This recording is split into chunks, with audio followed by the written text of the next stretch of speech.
اعوذ باللہ من الشیطان الرجیم بسم اللہ الرحمن الرحیم۔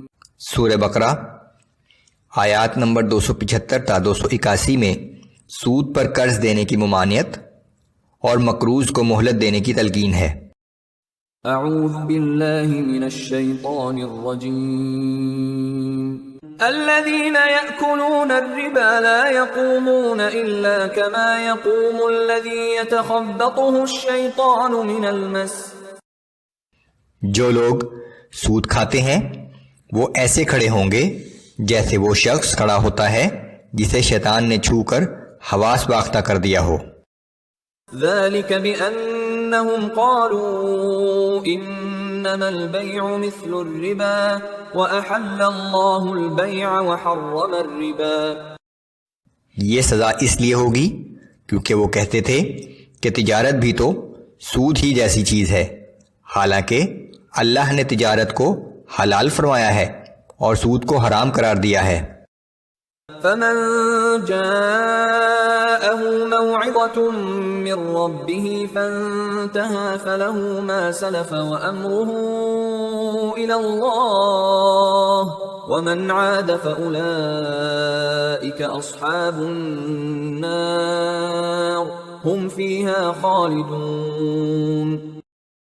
پس جس شخص کے پاس اس کے رب کی جانب سے نصیحت پہنچ گئی اور وہ آئندہ کے لیے باز آ گیا تو جو کچھ وہ پہلے کھا چکا سو کھا چکا، اور اس کا معاملہ اللہ کے سپرد ہے، اور اس حکم کے بعد بھی جس نے پھر وہی کیا سو ایسے لوگ جہنمی ہیں، وہ اس میں ہمیشہ رہیں گے۔ يمحق الله الربا ويربي الصدقات والله لا يحب كل كفار أثيم۔ اور اللہ سود کو مٹاتا ہے اور صدقات کو بڑھاتا ہے، اور اللہ کسی بھی ناشکر گناہ گار شخص کو پسند نہیں کرتا۔ ان الذين آمنوا وعملوا الصالحات واقاموا الصلاة وآتوا الزكاة لهم اجرهم عند ربهم ولا خوف عليهم ولا هم يحزنون۔ البتہ جو لوگ ایمان لائے اور نیک عمل کرتے رہے اور نماز قائم رکھی اور زکوٰۃ ادا کرتے رہے تو ان کا اجر ان کے رب کے پاس محفوظ ہے، اور ان کو نہ کسی قسم کا خوف ہوگا اور نہ وہ غمگین ہوں گے۔ یا ایھا الذین آمنوا اتقوا اللہ وذروا ما بقی من الربا ان کنتم مؤمنین۔ اے ایمان والو، اللہ سے ڈرو اور جو سود باقی رہ گیا ہے اسے چھوڑ دو اگر تم حقیقت میں ایمان رکھتے ہو۔ فَإِن لَّمْ تَفْعَلُوا فَأْذَنُوا بِحَرْبٍ مِّنَ اللَّهِ وَرَسُولِهِ وَإِن تُبْتُمْ فَلَكُمْ رُءُوسُ أَمْوَالِكُمْ لَا تَظْلِمُونَ وَلَا تُظْلَمُونَ۔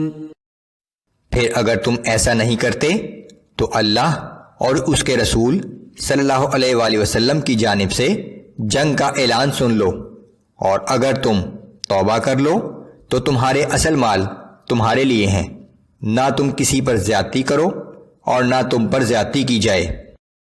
وَإِن كَانَ ذُو عُسْرَةٍ فَنَظِرَةٌ إِلَى مَيْسَرَةٍ وَأَن تَصَدَّقُوا خَيْرٌ لَكُمْ إِن كُنتُمْ تَعْلَمُونَ۔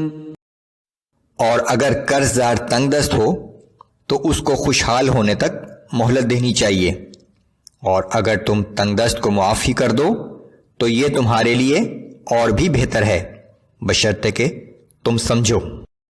وَاتَّقُوا يَوْمًا تُرْجَعُونَ فِيهِ إِلَى اللَّهِ ثُمَّ تُوَفَّى كُلُّ نَفْسٍ مَّا كَسَبَتْ وَهُمْ لَا يُظْلَمُونَ۔ اور اس دن سے ڈرو جس دن تم سب اللہ کی طرف لوٹائے جاؤ گے، پھر ہر شخص کو اس کے اعمال کا پورا بدلہ دیا جائے گا، اور ان پر کسی قسم کا ظلم نہیں کیا جائے گا۔